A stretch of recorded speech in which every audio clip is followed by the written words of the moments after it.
Good afternoon, ladies and gentlemen. From the Hilton Hotel in downtown Toronto, welcome to the 112th season of the Empire Club of Canada. For those of you joining us through either our international webcast or podcast, or on television through Rogers Cable, welcome to this meeting. Now, before our distinguished guest is introduced today, it gives me great pleasure to introduce you all to our head table guests. And I would ask that each head table guest rise for a brief moment and then be seated as your name is called. And I'd ask that the audience please refrain from applauding until all of the head table guests have been introduced. So, from the audience's far right, Mr. Anthony Shelton, Director, Government Relations and Liaison to the President, Ontario Federation of Labour. Mr. John Weatherup, President, the Toronto Education Workers Local 4400. Ms. Michelle Shephard, National Security Reporter, Toronto Star. Mr. Peter Raymond, the Emmy Award-winning producer of Guantanamo's Child. And by the way, ladies and gentlemen, if anybody wants to see this film, en passant, it will be actually screening again tomorrow, Wednesday, September the 16th at the Bloor Cinema, or Saturday, September the 19th at the Scotiabank Theatre. Just go on the TIFF website to get your tickets. It is a great film. From the audience's far left, Ms. Verity Sylvester, Senior Consultant, Team of Strategic Search, and a past President of the Empire Club of Canada. Ms. Anne Hawkins, the President of the Ontario English Catholic Teachers Association. Mr. Bob Ramsay, President of Ramsay Incorporated and the founder of Ramsay Talks. And our distinguished speaker today, Mr. Dennis Edney, QC, the lawyer for Omar Khadr. My name is Gordon McIver. I'm the Executive Director of the National Executive Forum on Public and Property. Ladies and gentlemen, your head table.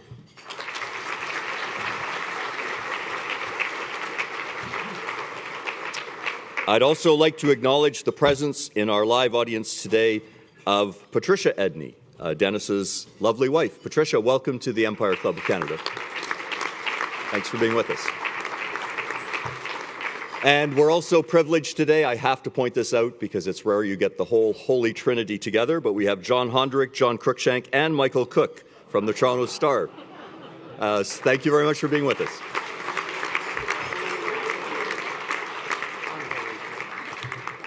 Now, here to introduce our head speaker today is Bob Ramsay.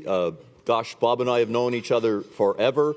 Some of you might recall when he was on the cover of Toronto Life magazine back in the 1980s, and I think there was something in the story about Bob Ramsay and 10,000 of his closest friends. But we both have that Mickey Rooney thing about let's put on a show, let's do lunches, and we're so happy to be partnering with him today. So Bob, if you would please do the honors of introducing our guest speaker today.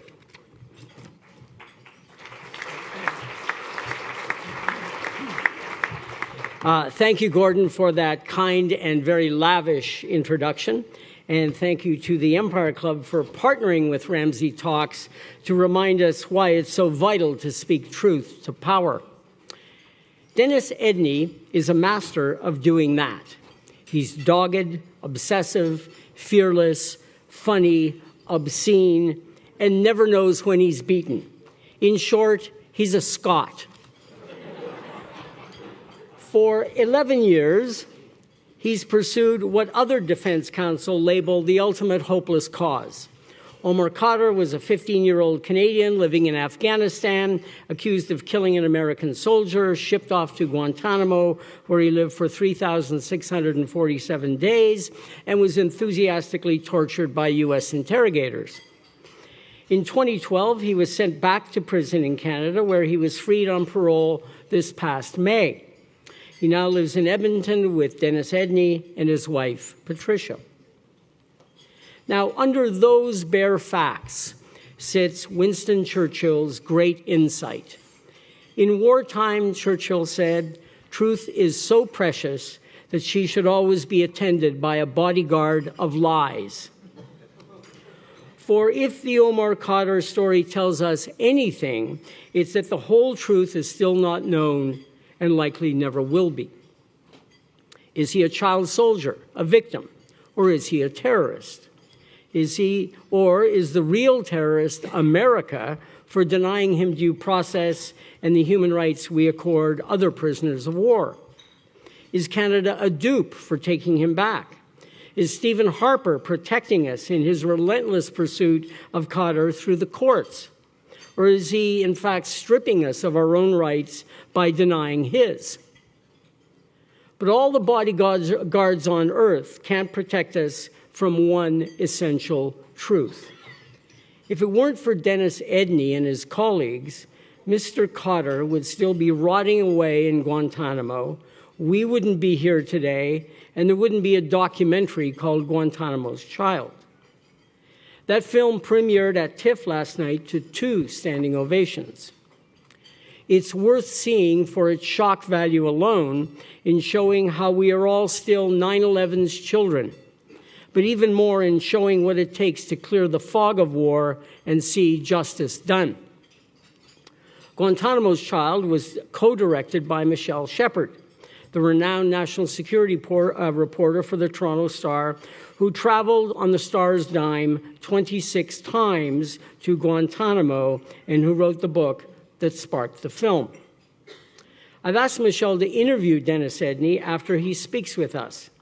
Now, usually an interviewer would be stridently disengaged, if not aggressively probing her subject, especially when he's a lawyer who takes no prisoners. Well, I think you'll see that Michelle, a multiple national newspaper award winner and winner of the Michener Award for Public Service Journalism, well, let's just say she's been waiting a decade for the opportunity to get even with her subject. But first, please welcome to the Empire Club podium one of the great human rights lawyers of our age, a symbol of so much that's right about Canada and its legal institutions, and a man who can handle the truth. Ladies and gentlemen, Dennis Edney, QC.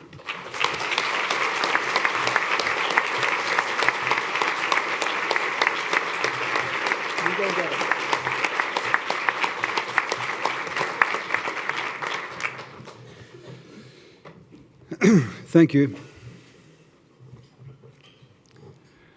Don't believe half of what he said. I thank you for all being here today. I'm particularly pleased to see 2 old friends, Paul Shabas and Paul Copeland, here today. I thank them for being here. The title of my talk is The Rule of Law in an Age of Fear. I will touch upon a number of themes, and hopefully by the end of my talk I will have challenged you to question whether the concept and the practice of justice is being carried out in your name. It is an accepted fact that the world today faces grave challenges to the rule of law and human rights. Previously well-established and accepted legal principles are now being called into question in all regions of the world through what I would suggest are ill-conceived responses to terrorism. Many of the achievements in the legal protection of human rights are under attack. Now, terrorism certainly poses a threat, a serious threat to human rights, and all countries have an obligation to take effective measures to protect its citizens. However, since 2001, many countries have adopted new counter-terrorism measures that I would suggest are in breach of their international obligations. In some countries, the post-9/11 climate of fear and insecurity has been exploited to justify long-standing human rights violations carried out in the name of national security. And this has led to an intense debate over where the balance lies between the rule of law, human rights and civil liberties on the one hand, and security on the other. Former U.S. Secretary of State Madeleine Albright, on leaving office, gave her opinion about where she felt the balance should be. She said, "We have found through experience around the world that the best way to defeat terrorism is to increase law enforcement capabilities, while at the same time promoting democracy and human rights. Now, those remarks would have struck many Western liberal audiences at the time as mainstream beliefs consistent with the rule of law and reflective of values which we prided ourselves off at that time. However, over the years, many Western democracies since 9/11 have reappraised the balance described by Madam Albright and exploited the climate of security or insecurity and embarked upon a politics of fear to limit civil liberties. Consider, for example, the federal government's new anti-terrorism legislation, giving new powers to the Canadian Security Intelligence Service, CSIS, allowing it to obtain and share information about Canadians, to detain Canadian citizens without due process, to place individuals on a no-fly list without notice or explanation, all without convincing mechanisms to ensure these powers are not misused. And CSIS, whose role was limited to collecting and analysing information, will even be empowered to ask a judge in a secret hearing for a warrant to violate constitutional rights. And under the cloud of fear produced by repeated hyperbole about the nature and scope of the terrorism threat that we hear every day, we have now turned our domestic spy agency into something that looks disturbingly like a secret police force. And there are those who view this legislation as an inversion of the judiciary's role as a protector of our constitutional rights and a violation of judicial independence from the government. Now, amongst the various explanations given by our government for those unconstrained powers, one statement intrigued me. It was that judges have constrained the agency's powers in the name of preserving civil liberties. The view that the judiciary is an obstacle to public safety is not a novel one. The Bush administration itself, in setting out its national defense strategy in 2005, warned Americans that our strength as a nation will continue to be challenged by those who employ a strategy of the weak by using international media and judicial processes.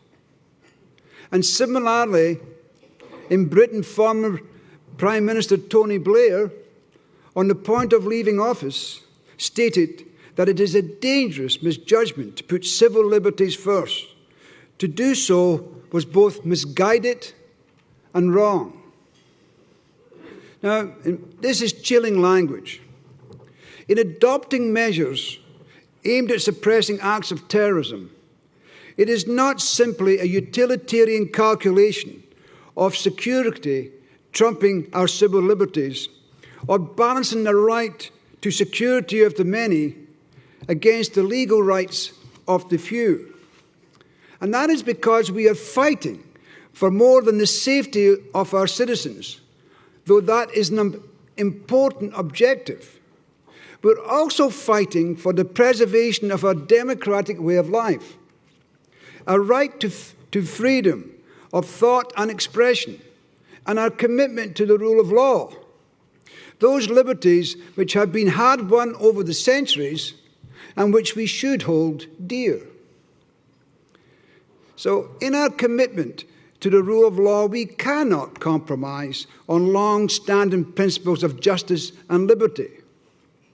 It is only by adhering to the rule of law are we able to define the boundaries of permissible and legitimate state action. And so to those who would place security,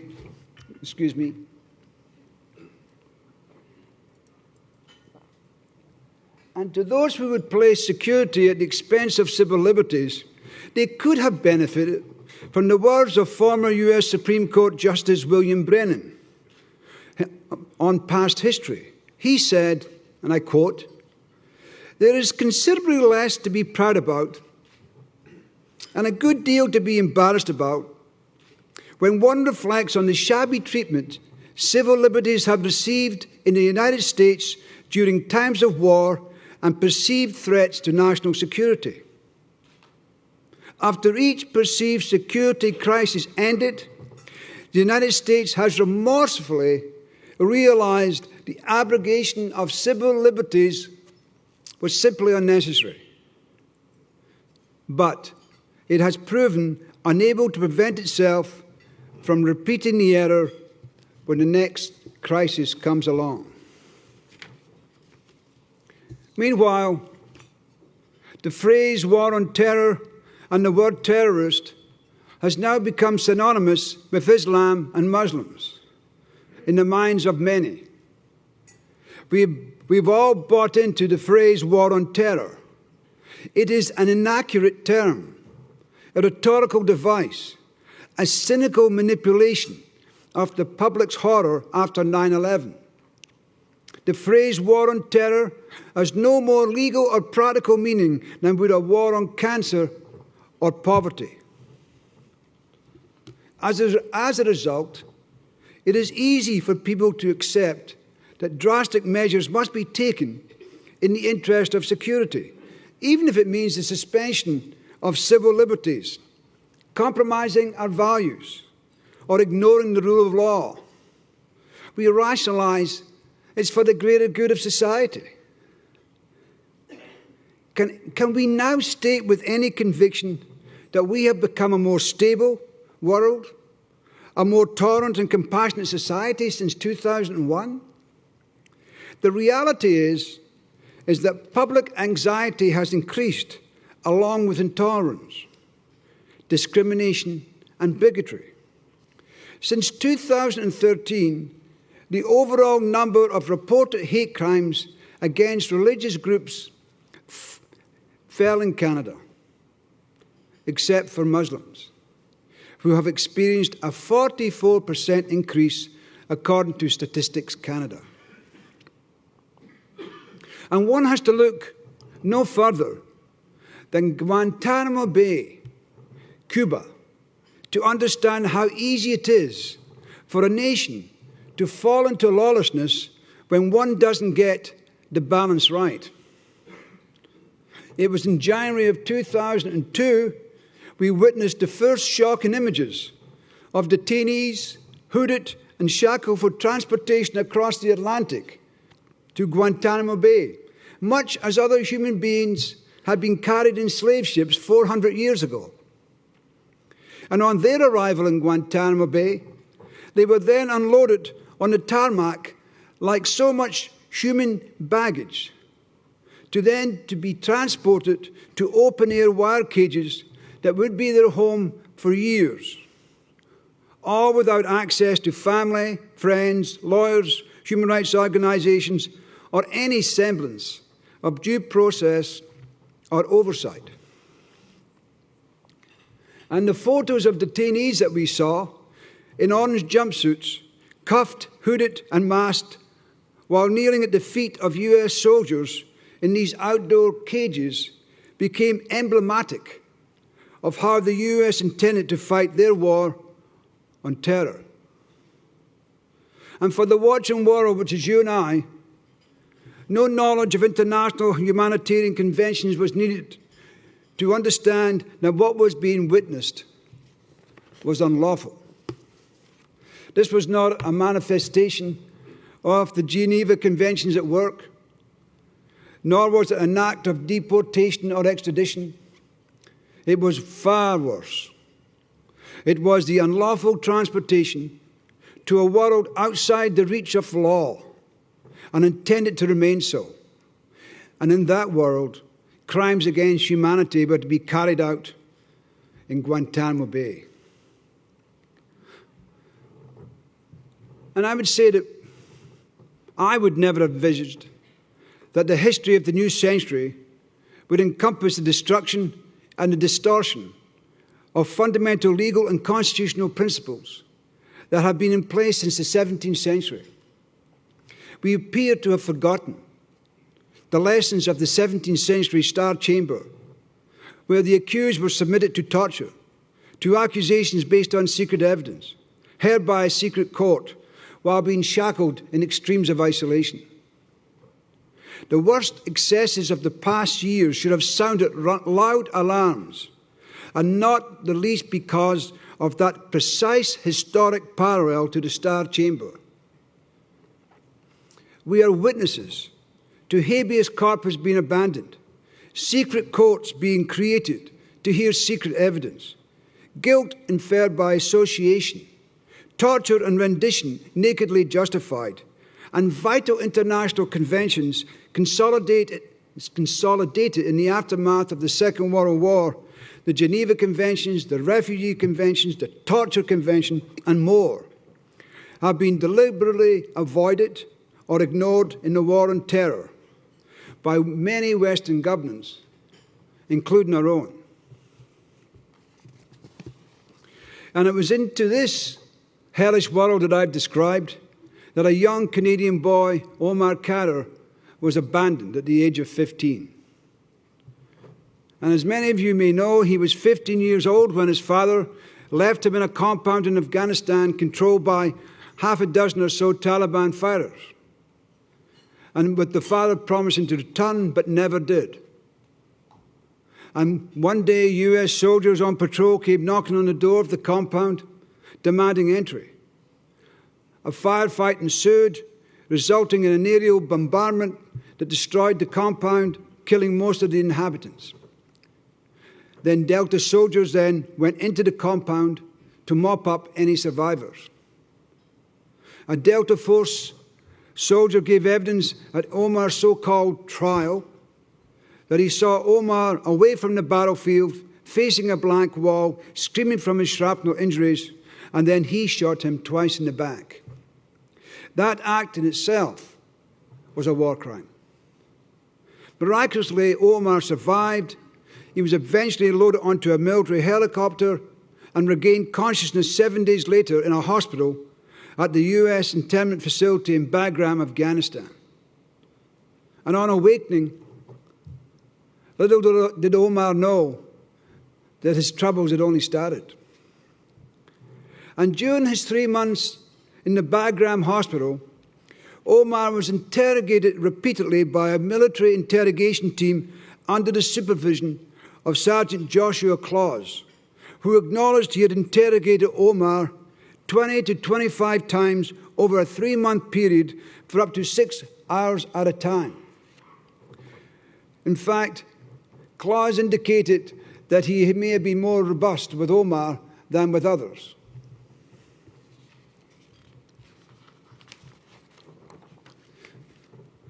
And that says something, because Claus was later convicted by U.S. military for killing one detainee, crippling 2 others, using the same techniques that he had used on Omar Khadr. And in mitigation before a military court, what did he say? He said, I felt pressure to get results. And then Claus was then granted immunity by military prosecutors in Omar's trial in exchange for him testifying that Omar had confessed to him that he had thrown a hand grenade that killed a Delta Force soldier. This is the sole evidence linking Omar to having thrown a hand grenade, a confessional statement to his torturer. And at the outset in this Bagram hospital, Omar was initially unable to walk due to his injuries. So his interrogations would take place at his bedside. His hands and feet would be shackled to the bed, while all pain medication would be withdrawn in readying him for his torturers. And from the very outset, from the moment he gained consciousness, he was made to confess that he had thrown a hand grenade that had killed a Delta Force soldier. And when his interrogators didn't like his answers, Omar's body would be placed in stress positions which caused him agonizing pain, reducing him into tears and screams. And then his captors would shine bright lights, these pencil lights, into his already damaged eyes, causing more agonizing pain. Today, Omar is blind in one eye and partially blind in the other. And as Omar became mobile, he would then be taken into an interrogation room with a hood placed over his head, while snarling dogs were used to terrify this 15-year-old. And Omar recalls that the hood would be wrapped so tightly around his neck that he could hardly breathe, causing him to panic. At other times, he would be chained in what I describe as a crucifixion pose. His arms and legs would be stretched out in extreme positions while being required to balance on his toes, and all the while naked and suffering from a shattered shoulder. And at times he would be kept in that position for so long that he would urinate on himself, which was the sole intention. And this would then be the signal for his interrogators to carry out various sexual humiliations, which I don't care to describe other than to say his body and his head was used as a mop to clean up the urine. And a former army medic who worked in the Bagram hospital testified that he once found Khadr chained to the doorframe of a 5-foot square wire cage with his arms suspended above his shoulders, hooded and weeping. There were simply no boundaries to these human rights violations. Organisations such as the International Red Cross, Amnesty International and Human Rights Watch have publicly reported, such violations against detainees, including Omar, included physical and sexual abuse, torture, rape and murder. In fact, I spoke with a former British detainee not so long ago when I was trying to get an understanding what to face when Omar got out. One said to me, you know, there are nights I get in a car, I go driving up the road and I just keep screaming. And another guy said, you know, sometimes I turn around to my wife and I say to her, you were never raped. And he said, you know, Dennis, we were only there for 4 years. Omar was there 10 years. Needless to say, it goes against the very core of humanity that torture and abuse of a 15-year-old boy would take place in a hospital where people are at their most vulnerable. And meanwhile, former Minister of Foreign Affairs Peter MacKay persisted in telling you and I, the Canadian public, that he had been assured Omar has been treated humanely and would take the United States at its word. Meanwhile, every other Western country was less accepting and demanded return of their citizens, adults, each and every one of them, and that was granted. And whatever abuses Omar suffered in the Bagram hospital followed him all the way to Guantánamo Bay, Cuba.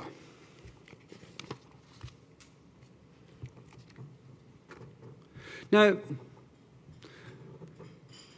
as you understand it, Omar is often referred to, particularly by our government, as a convicted war criminal and a murderer without any backdrop to his convictions.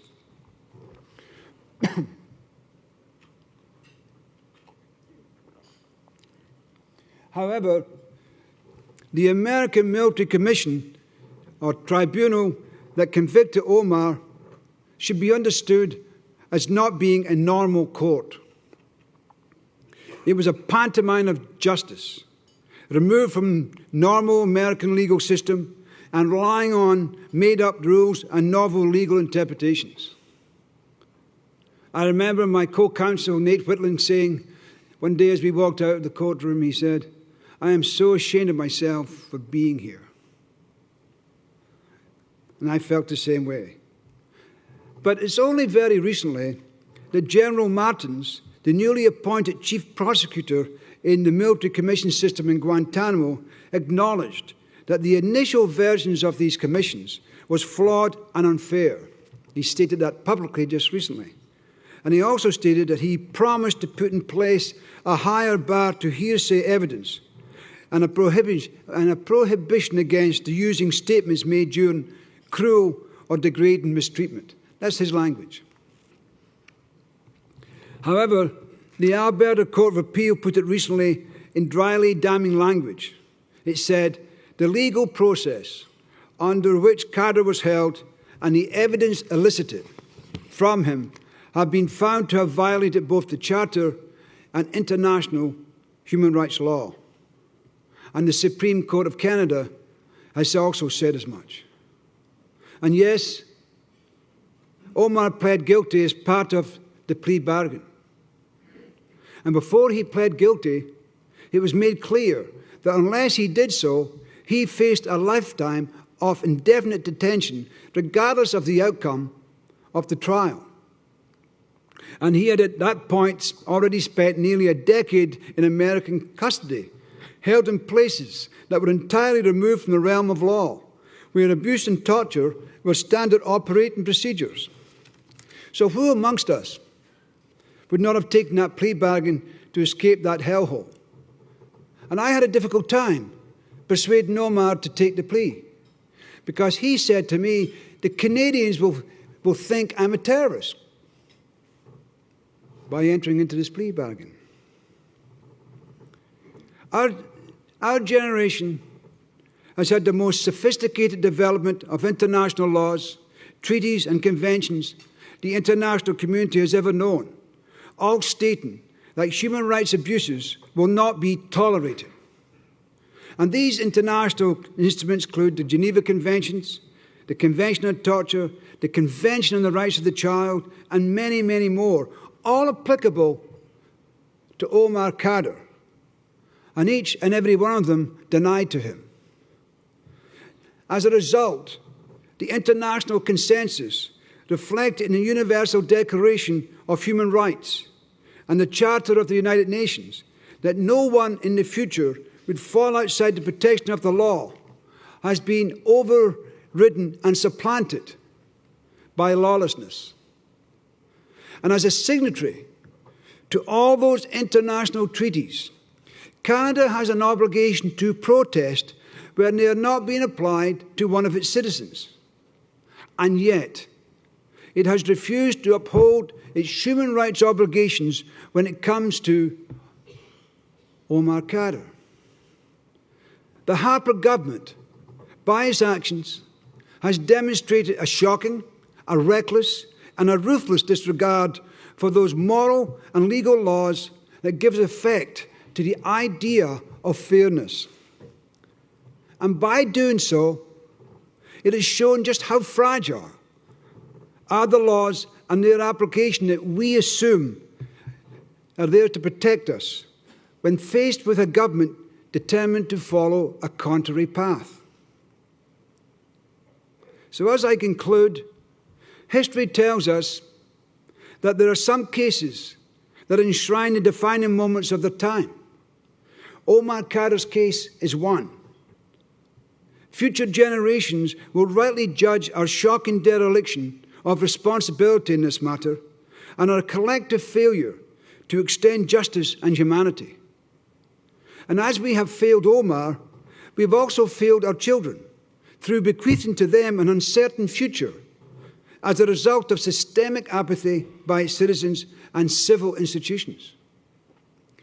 Omar's story provides a frightening lens into the future of democracy and the decline of the rule of law as we once knew it. His story is not just about a boy who was detained and abused.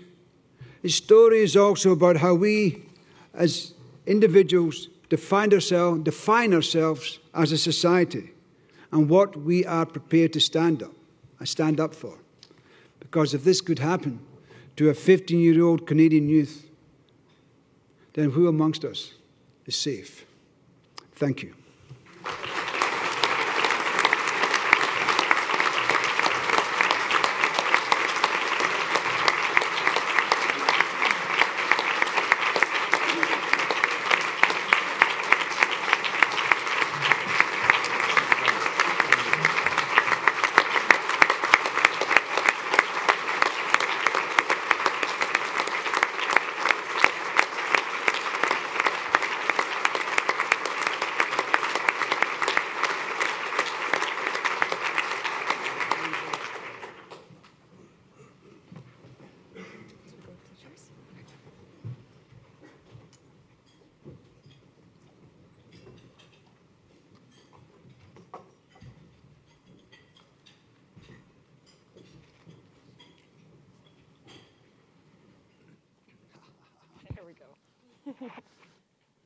I'm not talking to you. So I'm not texting. I just am keeping a time on my phone. So allow me to do this. Thank you all for coming very much. I laughed when Bob said at the beginning that it'd be hard for me to do this interview because I knew Dennis so well, and I said, on the contrary, I've had to be nice to him for 12 years to get that Omar Khadr interview. So now I don't care anymore, so I can ask him all the questions I wanted to and grill him. Before we start, I just want to tell one Dennis story, which is over the years one of my favorite, and I think describes the character. I think Bob gave him a great introduction with all the different descriptive words he used. And this was in Guantánamo on one of the trips that we were both there. And to report from Guantánamo, it's almost like an embed. You have very little control over what you can do, where you can go. At one point, we had military officers trying to escort us to the porta potties. So it's very restrictive. And we always used to say it's the journalists, the defense lawyers, and the detainees that are the most despised, and sometimes in different orders. So one night at the media tent, I hear this psst, psst, psst, come out, and there's Dennis in his Gitmo uniform, which tended to be black dress socks, shorts, tennis shoes, and a golf shirt. And he's in a golf cart. And they call this the mules down there. And some of the defense lawyers got these golf carts to drive around. He's like, come on, let's go. And Dennis persuaded myself and the Globe and Mail reporter, Omar K, to get in the golf cart, and we took off, which was a complete no-no. I mean, taking off as fast as you can in Guantánamo, which has a 25-kilometer speed limit on either roads. And at one point, he gets so animated telling us the story as we're driving around the base, he starts to actually drive off the road. And we almost went over a cliff, and Omar Khadr and I still laugh about that story, thinking this is the way we were going to die. And we were going to win a Darwin Award for this one. On that note. That story is also about a Muslim news reporter who was there. And so I realized at some point we were in an area that was so dangerous we could get shot. And so I said to Omar, the journalist, you get out, you run. And we'll be fine. We'll be fine, you know. No one's going to pay attention to you at all. It's just Guantánamo Bay. I think Omar's now in California covering technology, but I'm just going to start at the beginning, Dennis. I think for a lot of people, what's made this story so interesting is you defending Omar Khadr. So in 2003, when there wasn't much sympathy for this case at all, you and Nathan Whitling came from Edmonton to Toronto and knocked on the door of Omar Khadr's grandparents. So I just wanted to know why did you decide to cover this case, and describe as best you can remember what it was like that first day. It's so long ago. All I know is that we understood that, at least I understood, that Guantánamo was a place beyond the rule of law, and that really offended me. And I wanted to know more about it, and I communicated with the government, and of course the government wouldn't speak to me. And so I realized I needed the authority of Omar's mother or grandparents. And so I knocked on their door, Nate and I, and said, we're prepared to represent your son at no expense, but we need your authorization. And so that started a journey that I had no idea where it was going to take us. Yeah, was there a point during that journey that you thought, this case is never going to end?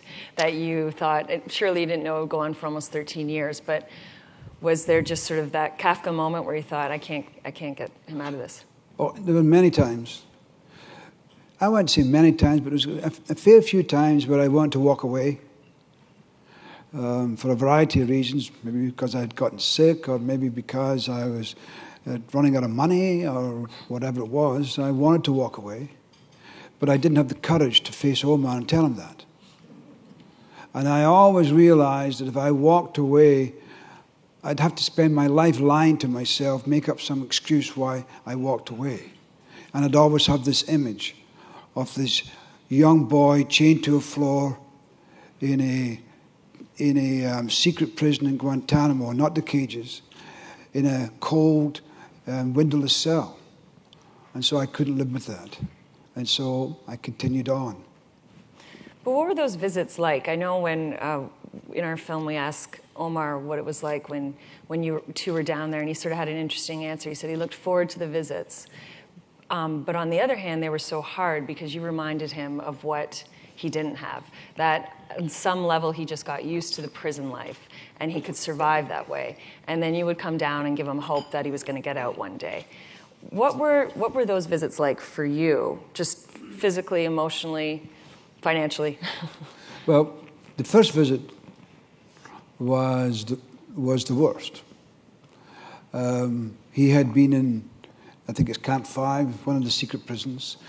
There are 3 secret prisons in Guantánamo outside the cages that the Pentagon describes for enhanced interrogation techniques.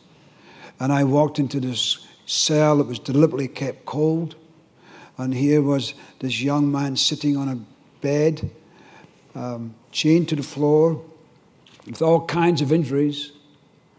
And he looked at me, my first image of him was I was looking at a broken little bird.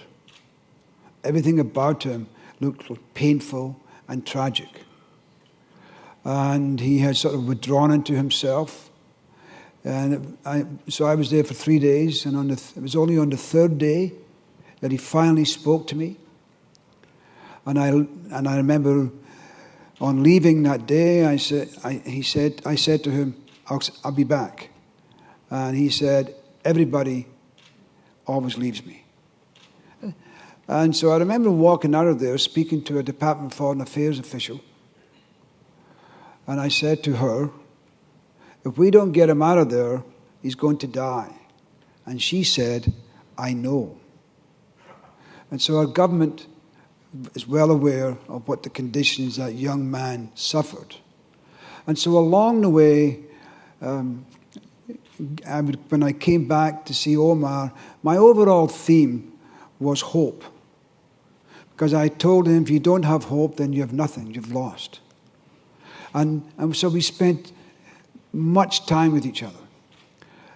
And I had also decided to try and educate him in different ways. For example, I'd known that every adult had abused him. And so I remember one time challenging him to an arm wrestling. I think he thought I'd lost it. And he beat me at arm wrestling, and I whined as I usually do when I lose something. But I left it at that, because the message that I had sent was, you can beat me physically, and no harm will come. And then I got it later on. I moved into trash talking. And so today, if you were to say to Omar, for example, I've said to Omar many times over the years, he's a big guy, strong guy. I can take you any time, Omar. And Omar says, in your dreams, Edney. And the first time he said that in Guantánamo, I silently just was going, yes. I had built up trust with this young man for him to realize that there were human beings around for him. But did you ever feel there was a time where, he basically grew up in prison, and you knew the other members of his family. And at some point after you started representing him, that CBC video came out where the CBC documentary where his mother and his sister said rather horrendous things that created an outcry. Was there ever a time when you were with Omar that you thought, he's manipulating me, that you didn't trust him, you were worried about where he was going? And I'll just give you one quick example on that. The interrogation video that came out after the court case of CSIS going down and interrogating him. It was interesting when that was released in public, because you had people, I find it very sad. He looks like a child who's crying at one point. Other people saw that video and said, oh, he manipulated them. And so you get that reaction. So did you ever doubt him, or did you ever have moments where you thought? No. I arrived there as a criminal lawyer. I'm used to clients trying to manipulate you. And so you build up your own smell test. But you all heard him talk at the press conference. That wasn't prepared. In fact, he and I had a little tiff about it. He didn't want to go and speak to the press But I said, you have to go out and say something because our neighbours are going to be outraged by this mass of media. But then I said to him, but don't worry, I'll handle the big questions. And so he goes out there and he answers questions that if I could bottle, I'd make a fortune as a lawyer, you know. And so that's the boy man that I knew all those years. He astounded me. If I've been locked away, and the vast majority of people think that what you do is you're going to get revenge against those torturers. But torture victims don't work that way. A good example is Omar. Omar, I remember saying one time to Omar, when I get you out of here, what do you want to do? And he said, I want to be a doctor. Why?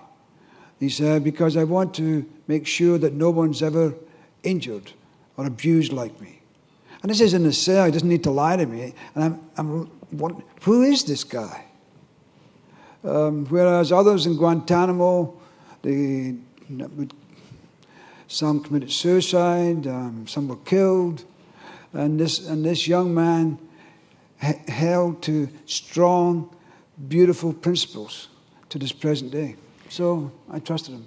It's interesting that you talk about how he can seem to overcome and have this sort of serenity. I know when we were being interviewed for the film, that was the question that we were asked most. You know, how is he so calm? And he says at one point he describes a scene where there's a Guantánamo guard who just wants to get under his skin and sort of gets at him every day and tries to abuse him. And at some point he just decides, I can't remember exactly his answer, but it was something to the effect of, I'm not going to let him bother me. My emotions are all I can control.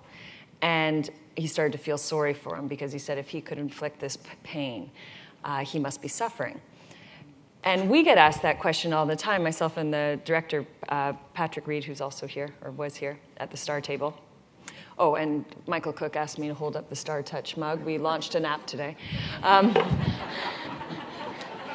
There you go, thank you. Thank you, sorry, Dennis.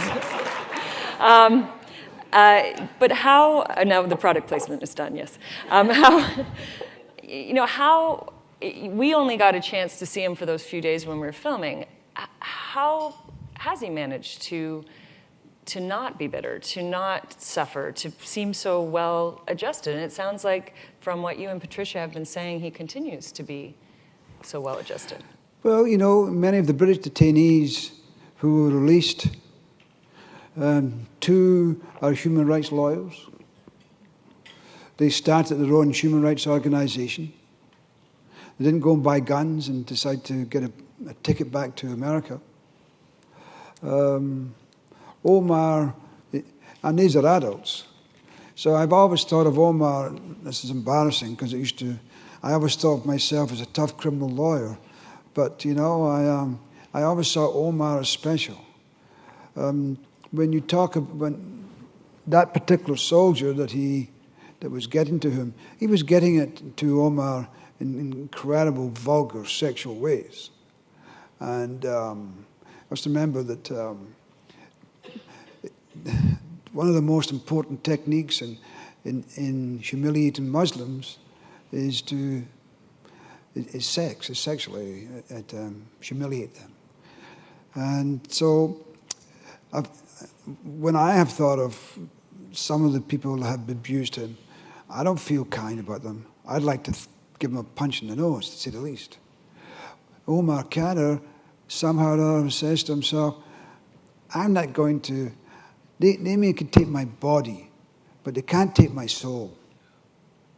And that's incredible. So someone described Omar Khadr's life in jail as that he turned his cell into a monastery. I think there's a truth to that. You can't rule out the impact his faith has been, his religion has been, in keeping him alive and those others, which you should be aware are still in Guantánamo Bay, Cuba. And I say to you, sorry to lecture, that none of us can think of ourselves as a civil society while we allow that place to exist. What we're doing now is and talks over the last couple months have been more of a celebration because he's out. For years, you gave talks like this when he was still in. Do you have any regrets in either how you handled the case over the years or anything that happened legally? Is there anything that you look back now and you think, if we had done that differently, maybe we would have shaved off a few years, if we had done this differently? No. I wish I just knew how stacked the case was against us. The bullshit of Guantánamo.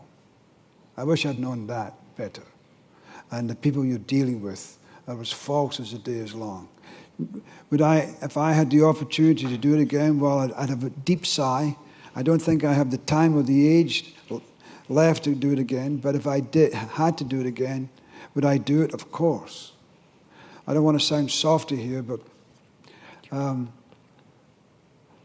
I have become a better man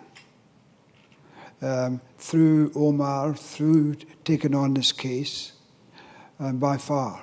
The benefits to me in terms of my humanity has increased.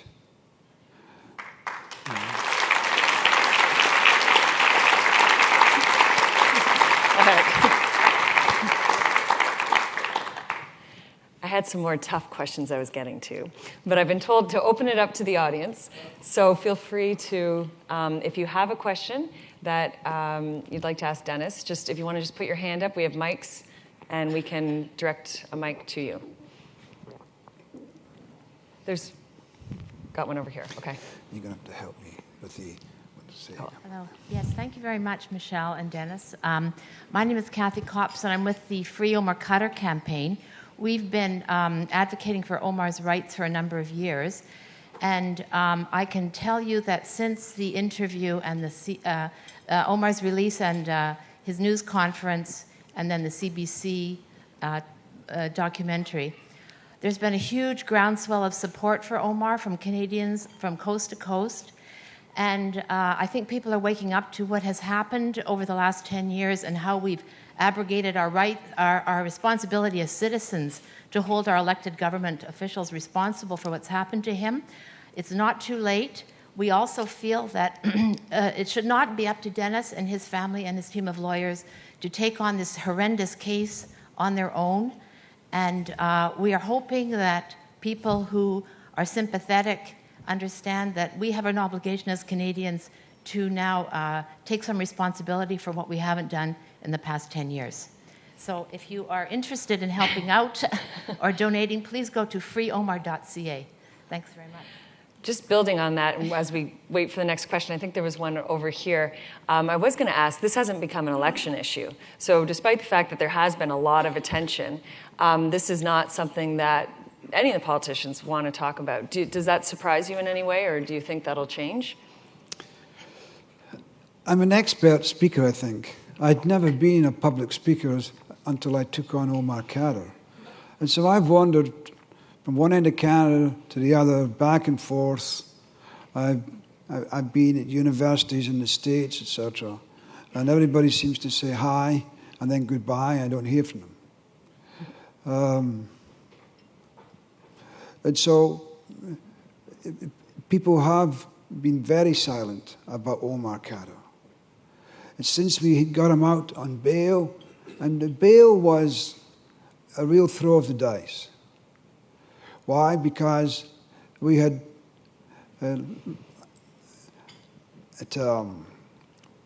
went to the U.S. Supreme Court, along with others, in a landmark case about habeas rights for detainees in Guantánamo.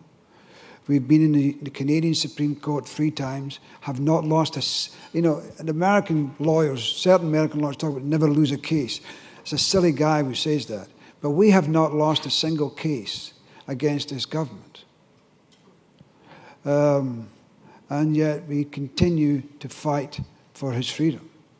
We may very well be the only lawyers who've ever gone to the Supreme Court over a bail review. So life continues on. There's a question over here. I was wondering, I think everybody in the room feels the same way about Omar Khadr. being released. What will happen when he goes back to his family? I find that a real concern, since their vitriol, I don't know, has their opinion, or has it changed? Well, you know, every one of us here, and I would suggest including yourself, we all have family histories that we don't want to share with our neighbours. I'm pointing at my sister who's over there. You know? Except Michelle, of course. We all have, and yet somehow or other we get on with life. Omar Khadr actually answered that question. He was asked that question. And what he said was, you know, I was in Guantánamo Bay over those years, and they weren't able to change me. And my family, and he was talking about two people, his mother and his sister, who made stupid comments. And we've held that against Omar Khadr forever. Your question is about those comments. It really impacts on him. You're asking what is he going to do about that?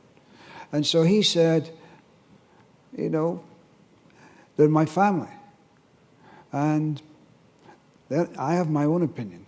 They're only one little part of many influences that he's had as part of his life. I would like to sit here and tell you about my background, you know, and yet I don't think I've turned out too badly. Patricia? All right. So we have another question back there. Thank you very much for your work. It's inspiring for a young lawyer to see. I was just wondering if the deal that was made with the Americans precludes any sort of civil remedy for Omar, either in Canada or in the U.S., to sue for treatment or anything like that, without giving away any strategies. I made this joke last night at the premiere, but let me now translate into Scottish. So he wants to know about the civil case, if there is a civil case, if the deal precludes any civil case. You asked me, is it about a civil case in the United States? Or Canada, depending on our government's treatment of him. You know, like Guy Paul Morin, I think, got for wrongful there is convictions. One underway here. Got it. First of all, I could tell you that you're not allowed. The courts will not hear any applications in the United States for torture abuse. That's Obama and his federal government puts that in place. In Canada, I have a lawsuit. I filed a lawsuit at the very outset of representing Omar Khadr, a civil lawsuit. And I think I sued the government for about $100,000, and I used it to get disclosure, because I'd been communicating with the government, writing all these lovely little letters, and getting no responses. So I decided that one way of getting disclosure was to sue them. And then recently, about 2 years ago, quite properly, the federal government moved to strike out my pleadings because I hadn't done anything. And the judge very kindly allowed us to amend our statement of claim with the very able lawyering by John Phillips. And so not only were we able to continue the lawsuit, but then we were allowed to include the pleading of conspiracy, which allows us much wider disclosure. So it was always my thought that this law, as I move into retirement, I don't know whenever that's going to be, that I could have this civil lawsuit and I could discover all those people, including those CISA's agents who went into Guantánamo Bay and tortured Omar along with the CIA, and that'd be wonderful, and I could call all these people up. So that's where we're at. We are now going through this disclosure. We're going to be in federal court challenging the various privilege claims, and then we'll be doing discoveries of particular individuals. And this could go on forever. But it allows them to be makes them accountable, that we get the backstory of Omar Khadr. And so we'll see. Thank you.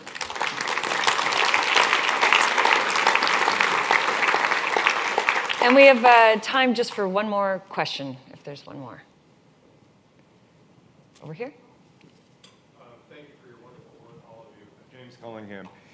Watching the film and listening to the press conference, I'm mystified by Omar Khadr's ability to articulate. What was his education? I was unclear as to whether he had access to anything other than the Quran.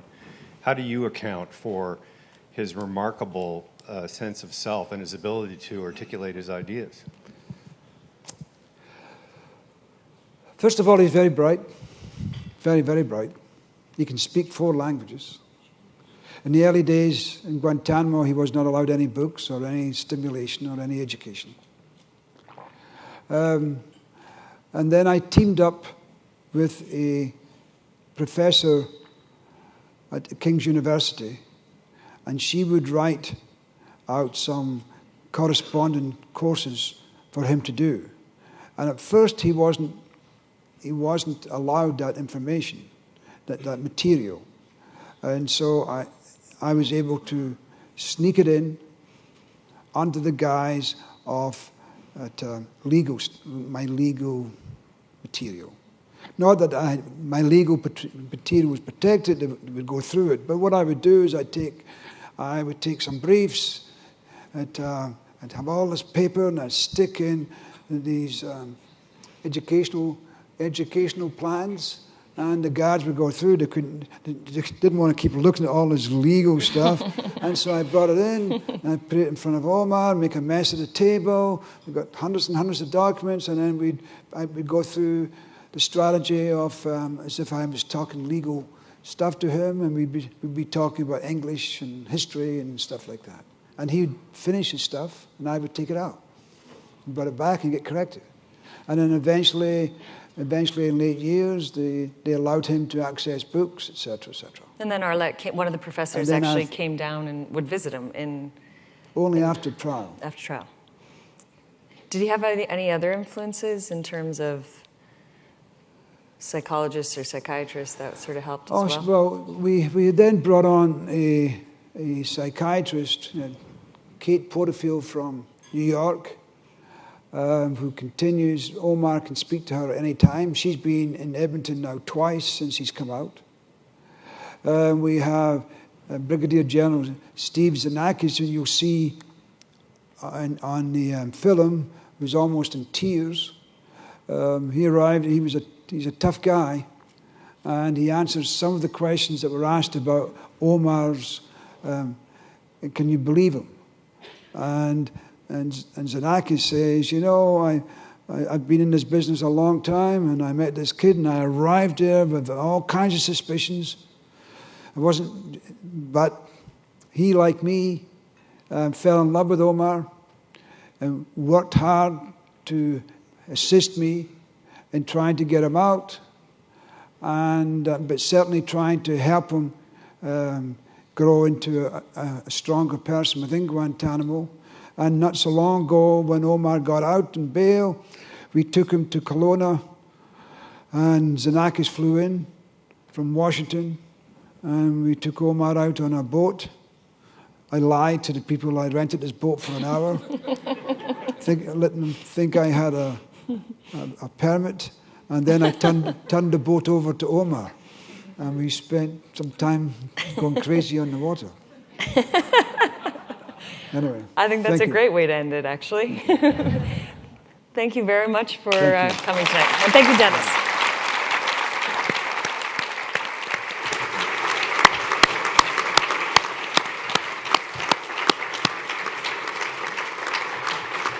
Dennis, Michelle, remarkable job today. And here to express our collective appreciation is the president of the Ontario English Catholic Teachers Association, Anne Hawkins.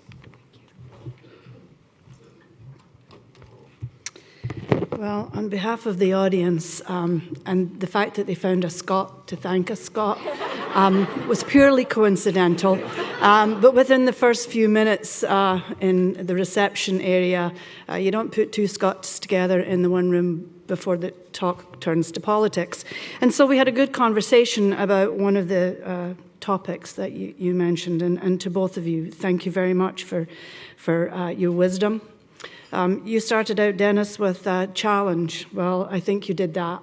You challenged every single person in this room to go home and take very seriously your responsibility as a citizen of this country, because it's our responsibility to hold this government accountable for their actions, which have been deplorable. The story was very difficult to listen to. I have read some materials on the story, but had never got to the depths that you shared with us today, and it was shocking beyond belief. I want to thank you for reminding us how precious our civil liberties and freedoms are, and how important the rule of law is. And in this country today, unfortunately, we seem to have let that slide. The depravity that you told us about and the systemic apathy is very concerning to me.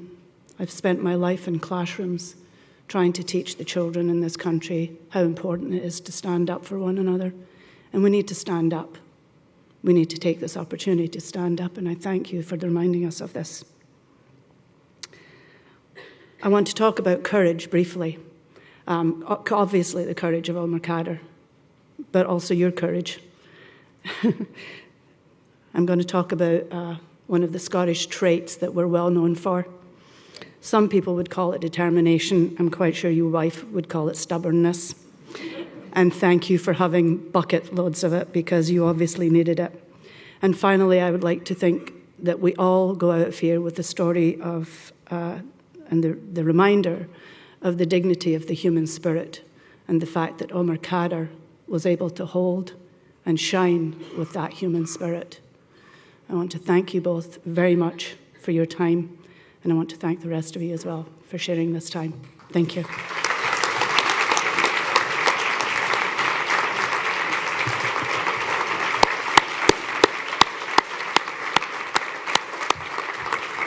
Thank you, Anne. That was beautifully articulated. And thank you to our generous sponsors, the Ontario English Catholic Teachers Association and the Toronto Education Workers Local 4400. Thank you so much. We can't bring these stories to Canadians without our sponsors. We're very, very thankful to all of you. Also like to thank the National Post as our print media sponsor and Rogers Cable as our television provider. Ladies and gentlemen, please follow us on Twitter at empire_club and visit us online at empireclub.org. You can also follow us on Facebook, LinkedIn, and Instagram. Please join us again. We have a really extraordinary lineup coming up over the fall. We have a group of CEOs next week who will look at what it's like being a woman in the corner office these days, women who lead, and they'll be talking about do the same challenges exist today that we saw 20 years ago. We also have David Plouffe coming up September 23rd, the chief advisor at Uber and a former principal advisor to President Barack Obama. Rachel Notley will be making one of her first major addresses outside of Alberta on October 2nd, right here in this room, followed a couple of days later by Premier Wynne, who will have quite a bit to say as well on several topics. Finally, we have the Governor of the Bank of Canada showing up in early December. So mark your calendars. Lots of good stuff coming up. Thank you to our partner today, Bob Ramsay. Wonderful to work with you again, Bob. And of course, a big thank you, ladies and gentlemen, for your attendance today. Thank you. And this meeting is now officially adjourned. Thank you.